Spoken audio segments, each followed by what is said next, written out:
Well, look where we are once again. It's Thursday, and here we are lighting the candle, a world that works. We're just three friends getting together to have these conversations on well, we do it on a cycle every Thursday, and then we also have this really neat thing that we've been doing lately with what I like to call the spotlight conversations. And this one is kind of a mix between spotlight and our regular Thursday, because we have two of our regular crew here, Melissa Boucher and Ken Caputo, who happen to also be very dear friends of mine. And to lay the table for the conversation today, we're always talking about the conversation of how do we make life empowering for anyone that's involved in the conversation. And there are some people that I've trained under who basically say everything is a conversation. You don't like the conversation that you're in, it's not going your way, change the conversation. But you have to remember, you have to be in the conversation and let it be exactly the way that it is before you can go a different direction. Now, I don't know if that's true, if there's any proof for it or anything of that nature, but a really great man that I used to know said, in order for you to change the direction of a horse, it's best that you ride it the direction that it's going.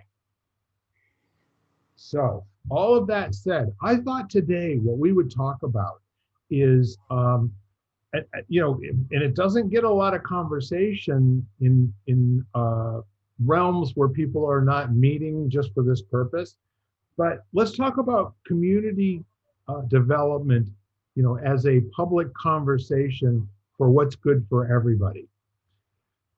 And I can speak from experience going back to the 1970s, 80s, and 90s, where we used to have get-togethers, and they were all about how can we take our situation now and create new opportunities for everyone in the community. And that is kind of playing against my recent experience of being on LinkedIn specifically to tell you that I was being invited to a LinkedIn meeting that apparently had 5,642 people that had already signed up. And the conversation was, how do we empower anti-racism, as a group? And they really are looking to form an organization that's about another organization that's about anti-racism. So probably top line, anybody have any thoughts about how successful things are if you're against them, or how successful things are if you're for them? Those are the kind of the thoughts that I'm having today. Melissa, you are on first. Do you have any response or any thoughts that you're having? And you don't have to talk about the specific nature of what I talked about, but what do you see happening when people are either for or against something? Yeah, so I think that that's a really good way to put it, because obviously when you're coming from a negative point of view, it doesn't take on the same power that it does when you take it from a more positive point of view, right? So I believe that 100%. Even growing up, I always felt that way about even like raising my children, or how my parents raised me. It's like when something was really when somebody was focusing on all the negatives, then it was like it made me not want to do it. So when my father came in my room, he says, "Your room's a mess, pick it up." And really in my mind right before that, I was thinking, I'm going to clean my room and make my parents so proud. After he said that, I didn't want to do it. So I think that when you see somebody who does something right, like if he come in and say, "Wow, you did such a great job with your room," or pointed out a few good things, then you want to do more of it. So I think that can be more powerful. At least it always was for me. And I think it worked really well with my children as well. So. Excellent first jumping off point. Ken, how about you? Just wondering about where the both and is, What if there is none in either one of those scenarios? Well, so here's the thing that just I flashed back to lifeguard training years and years and years ago. As I was a lifeguard, and one of the things that they used to always tell us was, if if you need someone to go get help, like to call 911, you're resuscitating someone, if you just yell it out to a group of people, no one will take action. Right. You have to point at someone. You have to single them out and say, you go call 911. So, and I wonder with these kind of things, if part of the advocacy isn't, you got to point someone out who's not engaging in the behavior, that's to the benefit of the community, or, and if you just, and it's, this is a little bit circular, but if you're just yelling out, it needs to stop, you're not pointing out anyone to actually advocate to stop and take positive action. At the same time, if you can't call out the actions you want, the behaviors you want to see change from the individuals who are changing it, they're just going to keep doing what they're doing, most likely. So like, is there a way to, or not, is there a way? How do you balance these things where there's, because to me, I agree with you, the emphasis is on education. It's on helping people feel empowered and feel strong enough within themselves that they're not threatened by change, by, all of a sudden you're seeing new demographics come into your community and you embrace that instead of being afraid of what that might mean for you. All those protective instincts kick in, all of your inherited biases kick in. Those don't go away over time. Some of those have been built up over generations. So, so there's got to be space to, to nurture all of those things into a new state.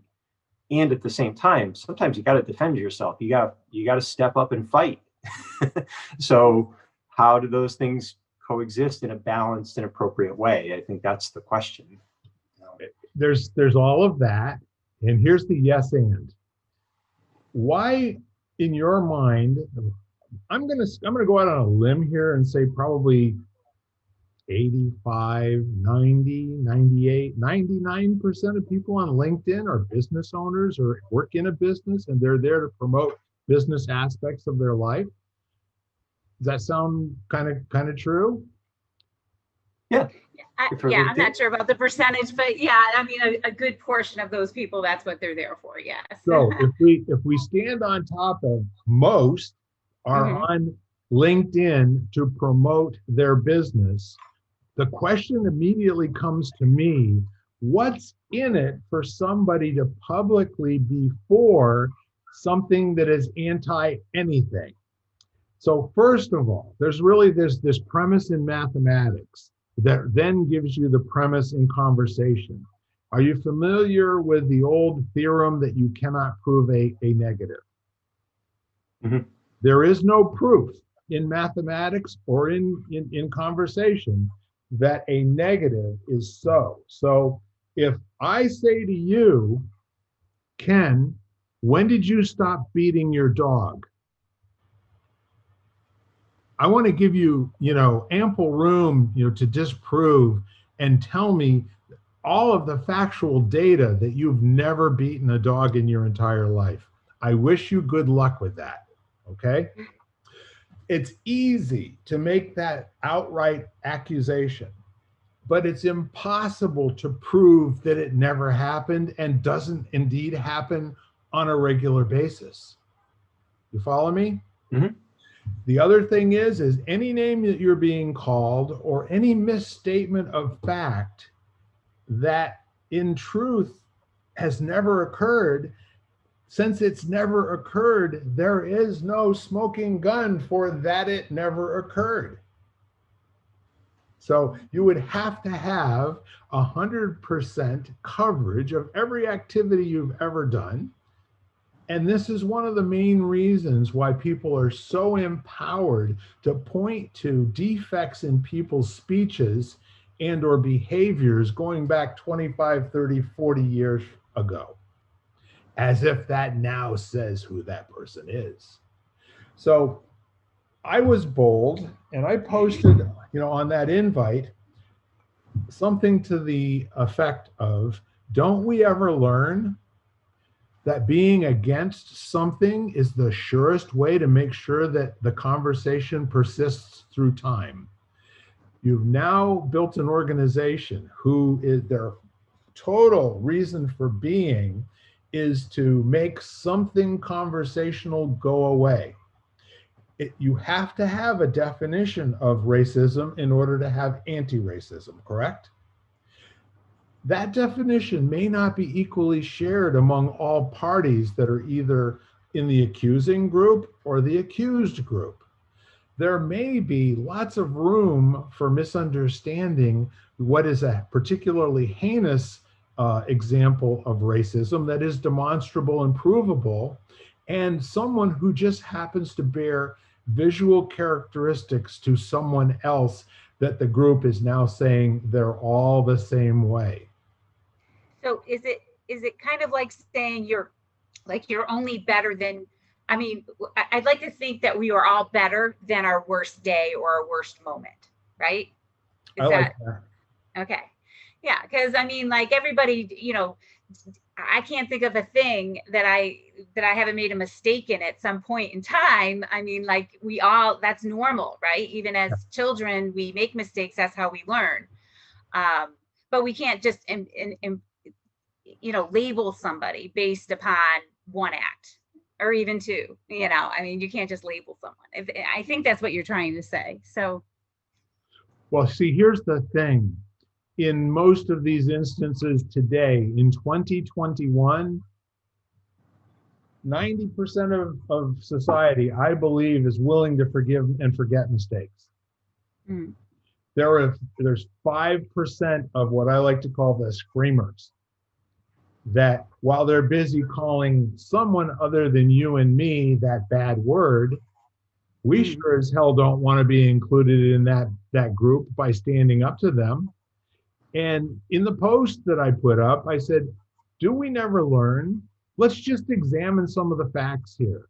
So the easiest way to say that you'll get over time billions of dollars from the federal government is to show them that this is a systemic problem, such as, how about illiteracy, right? How about, so the war on poverty, the war on drugs. Think of all of these government initiatives that were created through Congress so that such and so behavior will never, ever, ever happen again. When you hear those words, you need to run, okay? Anything that gets made into law is automatically at some point year in and year out either going to get funded or not funded, but it's a law on the books right now that they can do either. So my consideration here was 5,000 people. I'm interested.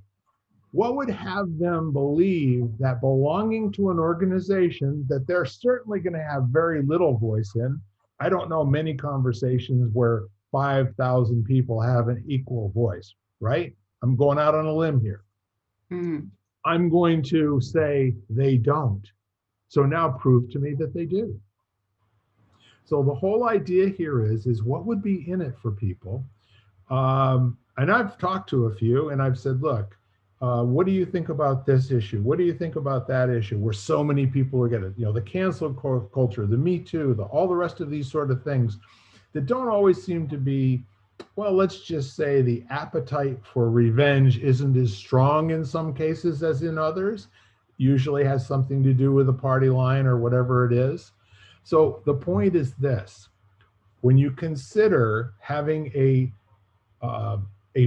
vocal voice saying we're looking for 10,000 members for this so that we can get funding for it and we're taking donations at this website, I'm suspicious. What are they really trying to accomplish, do you think? And you may not have any idea at all, but if they were saying we are out to teach our community love in all situations, this is not about inclusion. This is about developing curiosity as to how people in our lives experience it the same or different than we do. That'd be a huge difference in conversation, wouldn't it be? I'll donate to that one. As you said, Ken, education, let's give people these really cool opportunities to experience something in a group where people feel safe to stand up and say what they really think, as opposed to being one of the 5,000 that's going along to get along. That's my opinion.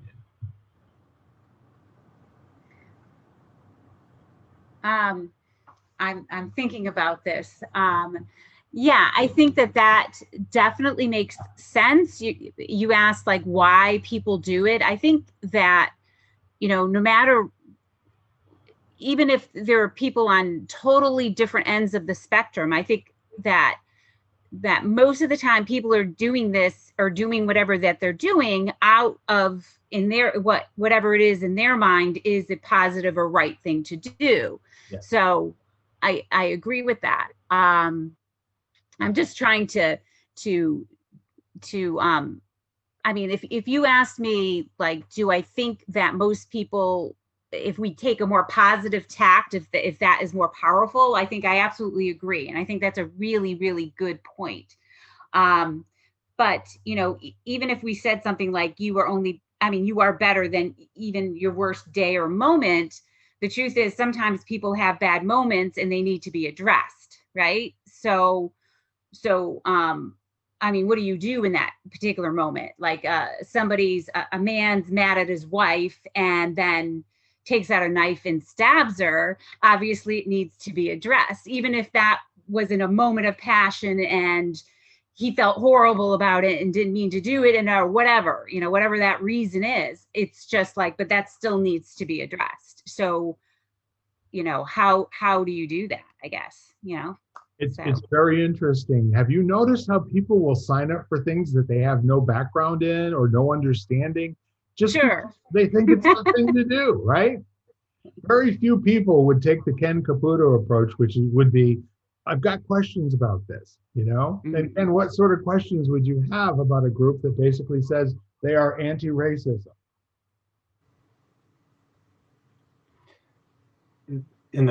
From a business perspective, is it really a marketing thing? I mean, like, if you think about it this way, people don't pay for like having their optimal body composition. They pay for weight loss, or they pay for the pain, like to make the pain go away. That's what they respond to. So, responding to loving kindness will appeal to a certain group, but then there's another group that are going to respond to doing battle against a perceived wrong, So, and I know from a business perspective, it's always been frustrating to me that as a small business owner, my marketing has to reflect what people will actually engage with. And then from there, I have to, guide the message to what I actually want them to learn and understand.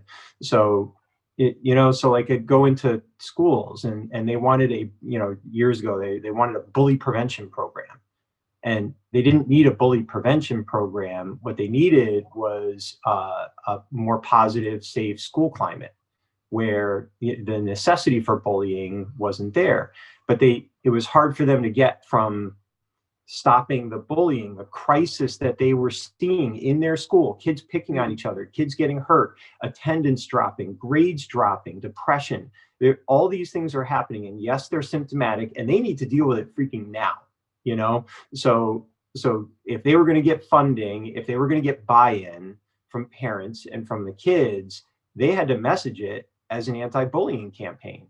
And that was the only way that they were going to be able to, even though that wasn't the best way, that was the only way at that time. And the interesting thing was 5 years later, going back into the same schools, and they're all talking about positive school climate and social emotional learning.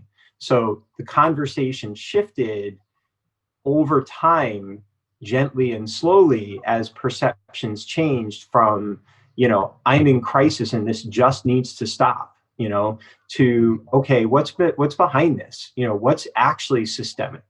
These things don't just happen in a vacuum. I mean, for some reason, people believe that there is racism and there's a need to combat it. So that's not like a myth. It doesn't not exist. It absolutely exists. We've seen the proof. We've seen it manifest in different ways. So is this just the best way for them to basically get their message out in a way where people will listen, and then can you make, so now it's up to the organization. Who does the organization want to be? And I think a lot of times what you see is the same thing, again, sticking with business.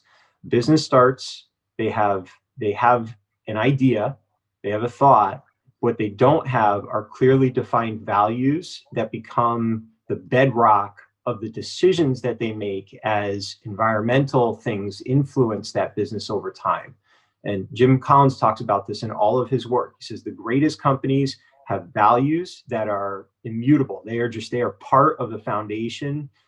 Johnson & Johnson literally wrote them in stone, and although tactics changed, goals changed, missions changed, people changed, those essential values did not. So if you have an organization that didn't start there, they're going to be influenced by, things that come and go, the weather systems that come and go. So I don't know if that helps, but.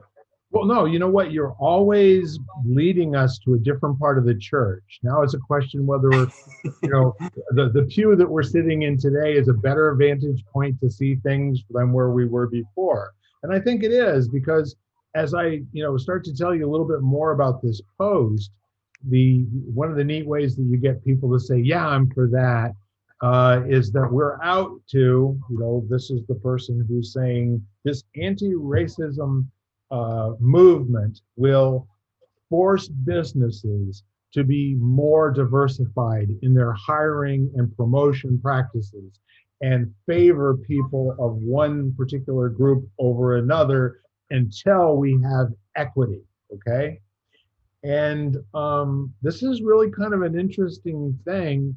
And what I find is that most of the folks that I talk to really think that it's very important for us to solve old ills by making sure that people today have the outcome that is equal to anybody else that's tried what they've done, without regard to how hard did they work at it, how good are they at their job, how easily are they replaced in the organization, those sort of things. And if you I think that equity needs to come, or I guess the approach of it in opportunity, not in necessarily the end result, if that makes any sense. So everybody should have equal opportunity. See, correct? Yeah, and that's built into our Constitution, but it doesn't guarantee outcomes. And there's a class of people right now that doesn't care what the Constitution says. They're more interested in how can they make sure people that look like them, that are their constituents, are getting the lifestyle that they say are not there, that they don't have the equity for. What happens after the work, how you get, the house on the beach, you have the kids going to Harvard, all those things has nothing to do with anything other than how they look, or maybe what their DNA says. So this is a pretty interesting deal. We had, during the time that I was growing up, the whole Bill of Rights deal, and they want to do away with the Constitution. This is a real thing, okay? Folks at home, you can go check this, and there are people out there. The platform of several major groups that are household words now that weren't necessarily so 3, 4, 5 years ago are based on changing the family unit. They're based on changing. The Constitution. They want to change the Constitution unconstitutionally. We don't need to have all of that high bar for 2/3 of the Congress and X number of states to ratify this change. We're just going to change it. Stroke of a pen and a telephone. So that comes all the way back to, if you get people conditioned over time to this is normal, it doesn't sound so crazy to them. No, this is kind of like a lot of things that we were told when we were in school, that because somebody's different, we should make sure that we include them first. Now that's well-intentioned, right? But how are you going to know if somebody's different or not? What's your basis for making a determination whether somebody gets included or whether they're not in the cool kids clique, or whether they actually get bullied? Mostly going to be visual. Right. I mean, I'll go back to when I was in grammar school. It was pretty clear, the short bus. Y'all remember that? I don't know if they're still doing that any longer. These were kids that were being integrated into what they called regular school, who had some sort of learning impairment or disability, or were slow. Yeah. The short bus went door to door to pick these kids up. They ended up being, assistant janitors and in the AV club and whatever it was. But the point was, there wasn't any intention of having them be in the top grades. There was nothing that was built there to empower their learning to the point where they could overcome the testing shortfalls that they had had. And the truth is, if you stop and you go back through history, there's dozens of people, but the two that come to mind are Albert Einstein and Thomas Alva Edison. Those two guys never would have been anything, never would have gone to, or accomplished what they did based on what their first and second grade teachers had to say about them. So where we are right now is, it's kind of an interesting thing where talk is king. People say outrageous things. Other people say, well, that sounds generally right, and they're doing this publicly, and they're doing it in a lot of different publications. Where's the opportunity to actually have a dialogue about it? Is there one? I wonder. I definitely see a lot of people it's like people are offended, and then people are offended that other people are offended. It just gets like out of control. And the outrage, it's like we just create such outrage, right? So there's like, I think about like the Dr. Seuss book situation, right? So that comes to be, right? And there's such outrage over the fact that they want to eliminate this particular book from children reading. But I actually equally think it's just as outrageous how many people were outraged over it. I'm sitting there going, it's a Dr. Seuss book. Things change. Like, we don't write books about like horses, how to drive a horse cart, or, there's certain things that have changed in our lifetimes that we just don't teach anymore. Like, we don't teach about, I don't know, about women in a certain way because, now we can vote, and now we can, we don't. So it's just so funny that everybody just gets outraged, and the whole thing is just it's like, why are we even mad in the first place? Don't we have better things to do and more important things to talk about? I just don't even want to have the conversation about stuff like that, because I just think the whole thing is silly no matter how you're looking at it. It's just like, can we talk about something else? I mean, I don't think my child is going to be worse off without seeing it either. So, I just don't understand the outrage. So that's really cool. Ken, are you up to speed on the Dr. Seuss issue? Yeah, and actually, the fascinating thing about that is, if you were to, there's multiple things to that, and I think it really just comes back to confirmation bias. If you're afraid of, things being canceled or taking away from you or censored, you're going to view that situation through that lens, Mm-hmm. And then if you're thinking more from, things changing and having a new insight into how to promote racial equality and that kind of stuff, you're going to see it through another lens. The reality of it was the family. It was not the government. No one burned the books. The family Right. decided they wanted to pull this, and they said that Dr. Seuss would have agreed. Hang on. That's why I'm asking you if you're up to speed on the whole story. Oh, okay. Is there more to This it? is the punch after the punch, okay? The initial punch was, there was a school district in Virginia, that annual, Reading Across America? Mm-hmm. Okay, you can verify this, ladies and gentlemen at home. I'm not making this up. There was a school district that very innocuously decided, for their own reasons, that they were removing titles that have always been on that reading list for Reading Across America, okay? Now, funny enough, if you go back and you research, why is Reading Across America a thing? It was to honor Dr. Seuss. It's around his birthday, and the whole idea is he's done so much for children's, preschool education, and just giving people so much enjoyment reading children's books to their children through generations. That's why they created this Reading Across America. So now that gets picked up. It could have been as innocuous as anything, except for it gets picked up on Twitter. Then when this happened in February, it gets picked up on Twitter, it gets picked up a half a dozen other places, and you can go online and you can see the images that they found disrespectful. One of them is a Chinaman with a rice paddy hat, running along, doing whatever he's doing. And there's like 6 different books that each one have one image that they were taking issue with. Turns out they said we weren't really even taking issue with that. They've just all been on the list for so many times. It's almost like, who cares on those books? Okay.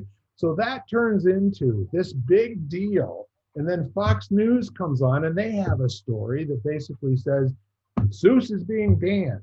And then, of course, not everybody comes back and says, and this was all happening before March 2nd or 3rd, I want to say, if you look at it. And then, yes, the foundation, and they come out with and also we had Joe Biden do his little reading, for Reading Across America. Not once did he mention Dr. Seuss. Not once did he mention any of the titles of the 35 other books, or however many that is. And by leaving Dr. Seuss out of his public statement, that added complete mass to, yes, Dr. Seuss has been banned. So now the family and the foundation come out and say, we don't want this kind of publicity. This is horrible. Tell everybody that we're going to stop publishing these books, and we will. However, you don't even want to count how many millions of copies are still out there in libraries, all the rest of that stuff. Nobody's taken it off the shelf that I've heard. So in response, Melissa, I did some extensive research because somebody said, what I posted a meme that said, when we have people that are breaking the law on a regular basis and all we can point to is what a bad thing Dr. Seuss is, we may have some serious problems here in this country. And then there's the counter post to that, a comment that basically says, that wasn't anybody canceling anything. That was the family taking it off, and saying, we're not going to sell this any longer because it's upsetting people. No, one thing happened first, the next thing happened, and then before you know it, by accident, this gets picked up the wrong way and becomes a national thing. But I don't know that anybody other than that one school district, for whatever reason that they had when they published their list, just didn't seem to have any Dr. Seuss books on it. And that's their story, and they're sticking with it. There was no intent to diss him or diss any of the family or the foundation. But see what happens when people start reading and believing what they see, especially if it gets picked up on on Twitter. That happens all the time. And I, and the interesting thing that I observe as we, especially like, we were talking about this morning, Bill, that I have people on all ends of the fence, politically, and there are people in there that are polar opposites. And I always say, I'm like, I love you all, like, right. And so, but it's so interesting to me because I find that people are so outraged on either side. They're so upset, and they have this idea of demonizing the other side. And I'm sitting there going, nobody's like really a really bad demon. I mean, I'm not saying that, everything that we do or whatever is necessarily the right thing or the wrong thing or whatever. I'm just saying that we don't focus on what the problem is and then try to resolve it. To me, it's like, why do we have to invest all these emotions? Instead, we should just look at what the issue is and then try to find ways to resolve that issue. Like this, even if you brought in the word racism and you looked at, the Black people in the police, it's not about it. To me, it's just like, whether you agree there's a problem or don't agree there's a problem. The fact of the matter is that they don't trust each other. So let's try to find a way to resolve that instead of sitting there trying to figure out, like, I don't know, demonizing the other, because no one's going to move if you just make the other person evil.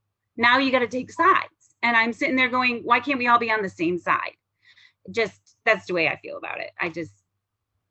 So you can do a quick search, and if you just Google Dr. Seuss is racist, you'll get to see dozens of articles that got picked up in also rants. Nobody did any research into the subject. Nobody went back and was interested in telling the truth. Just one newspaper in Virginia. Whoa, time out, guys. We called the source, and here's what they had to say about it. Boy, did we open a hornet's nest that we didn't intend to.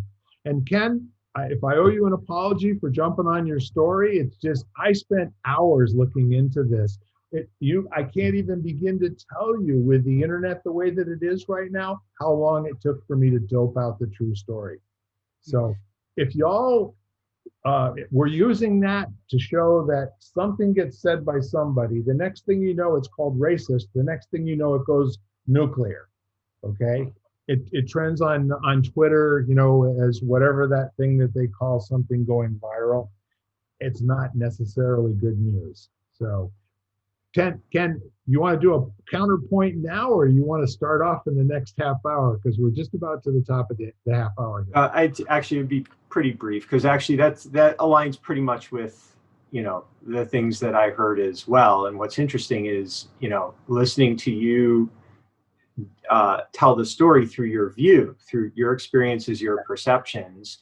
Whereas me, I looked at it through the lens of being a writer and thinking, if I wrote something as a teenager, being a selfish jerk when the world was different back then, and it didn't align with, trying to make the world a little better, bringing some enlightenment to the world, I would want it pulled off the shelves personally. Yes. And that was the thing that I read from the foundation, was Dr. Seuss would have wanted those books pulled if they weren't doing what they were designed to do. And through today's lens, yeah, maybe he was a racist back then, because that he was operating under a different set of social norms. So, because we're all evolving, and I don't care who you are, if you were able to look at us as teenagers and there was TikTok and Facebook and everything, and you Googled, Bill Carell was a selfish jerk, you could find confirmation that that was true, right? I know it would be that way for me, so, you could never find anything that proved that it wasn't true. Yeah, that kind of thing. So, but at the same time, it's you're right. And the outrage, I think, again, just comes back to people are looking for things that confirm their fears. And, and then when they get pushback, they just get angrier. And, so they grab onto this. And the reality of it is, if I go on Amazon right now, there's 100 Dr. Seuss books that are readily available, being used in schools. And frankly, the ones that were pulled out of circulation, I never read any of them. Okay, be careful with that. No books were taken off of any shelf. They committed to not print anymore that they haven't printed in over 12 years. So, and even if they aggressively pulled them off shelves, Correct. They're all books, number one, that I hadn't read. That happens every year. Things, because people aren't interested in them anymore. Exactly. They stop reading them. It's, so I get the fear, and I get how it becomes a rallying cry for advocating a certain perspective, and you're right. The reality of it is, in the end, I think it's just one more, it's interesting. Like, I'm kind of not on Facebook right now because it's just not, it's unhealthy from the perspective of no one's having dialogue in that format. They're yelling and pointing to things that prove their point. So, and if it shifts back, that's great. But in the meantime, having one-on-one conversations with lots of people who do not think that way, and they're willing to have this kind of a healthy dialogue.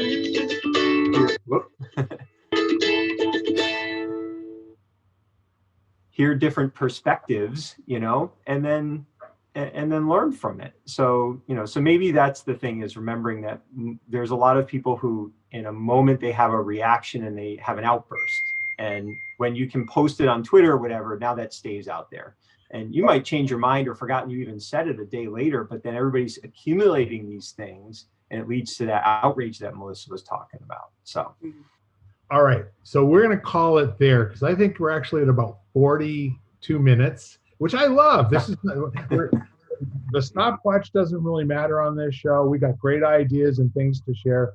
Let's talk a little bit about how this public perception gets changed and fed. How much of it's on purpose and how much of it is holy mackerel, look what I found. Okay.